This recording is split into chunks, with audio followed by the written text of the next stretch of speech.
भाटी आयोग. आता भाटी आयोग हा ओबीसी संबंधी येतो. कशा संबंधी येतो? ओबीसी संबंधी येतो. लक्षात घ्या 20 जुलै बघा थोडंसं लिहिण्यात माझं इकडे तिकडे जागा नसल्यामुळे हे वेगळं भाग आहे आणि मी नंतर लिहितो. ओके.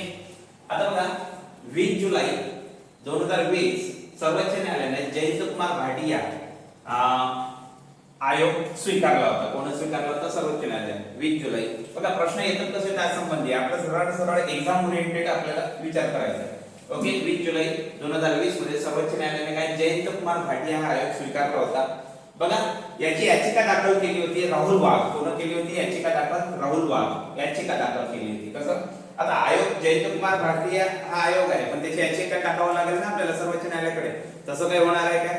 नाही. आणि हा केंद्राचा आयोग होता.